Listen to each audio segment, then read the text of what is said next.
जब रजस्वला होती है, विवेक जब रजस्वला होता है, गलत विचार, गलत सोच, गलत दृष्टि। कई लोग ऐसे हैं, मंदिर के अंदर प्रवेश करने से पहले, मंदिर की मूर्ति को निहारने से पहले, मंदिर के अंदर दर्शन करने से पहले भी किसी किसी की बुद्धि में गलत गलत विचार आने लगते हैं। पॉजिटिव नहीं, नेगेटिव सोचने लगता है। किसी किसी के साथ ये भी होता है। जब हम भजन में मन लगाते हैं और मन नहीं लग पाता ना, तो उसके लिए भी शिव महापुराण की कथा कहती है, केवल एक बेलपत्री, इसके दोनों भाग में, ये जो बेलपत्री है इसके दोनों भाग में लाल चंदन, और ये जो डंडी है इसके पीछे चंदन की, पीले चंदन की एक गोली, पीले चंदन की एक गोली लगा लो या पीले चंदन में इस डंडी को भिंगा लो।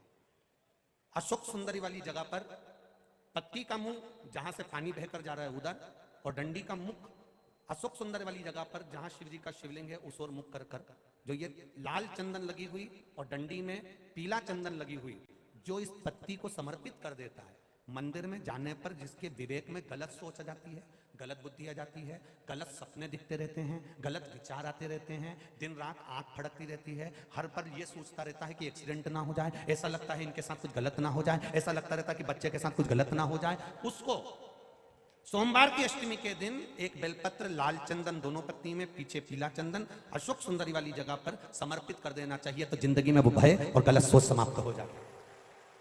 दृष्टि में वो सोच आती ही नहीं। गलत विचार, गलत सोच, गलत दृष्टि, गलत भाव प्रकट कब होता है? भय कब आता है? भय आने का कारण क्या है? एक बार पहले भी कथा में कांच फिर कर रहे हैं, बहुत ध्यान से समझना, बार बार इस प्रसंग को शायद कथाओं में नहीं आ पाए, आप बहुत ध्यान से सुनिएगा।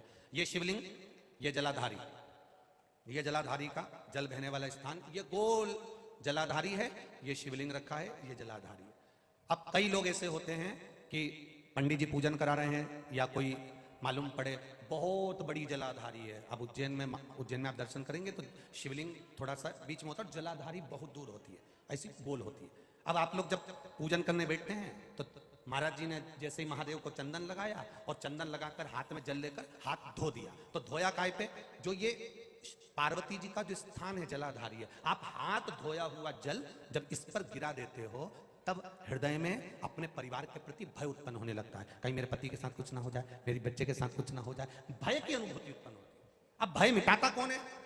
मान लो सपने गलत आ रहे हैं, विचार गलत आ रहे हैं, दृष्टि गलत हो रही है, ऐसा लग रहा है कि अभी एक एक्सीडेंट हुआ था, दूसरा एक्सीडेंट फिर ना हो जाए, ऐसा लग रहा है एक बार दुकान डाल ली, दूसरी बार घाटा ना लग जाए, पहले घाटा लग चुका है, एक दुकान डाली थी वो नहीं चली, दूसरी फिर न चलेगी तो क्या होगा? जिसके मन में ऐसा विचार आ जाता है, उसको केवल एक बेलपत्री, दोनों पत्तियों में लाल चंदन, डंडी में पीला चंदन, जलाधारी पर जो अशोक सुंदरी बनी है वहां बस इस तरह से उसको रख देना है। जिंदगी में कभी भय आता ही नहीं है, भले कितनी भी तुमने सोच ली हो। एक दुकान में घाटा लग भी गया तो दूसरी दुकान दमकर चलती ही है। ये पति का नियम है। बेलपत्र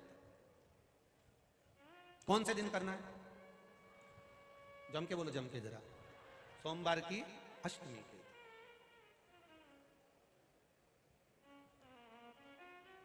शिव तत्व करेगा,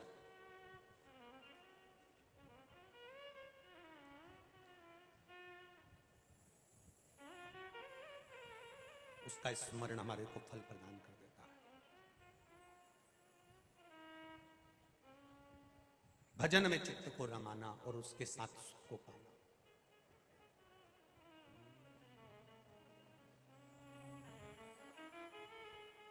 अपनी किस्मत का ताला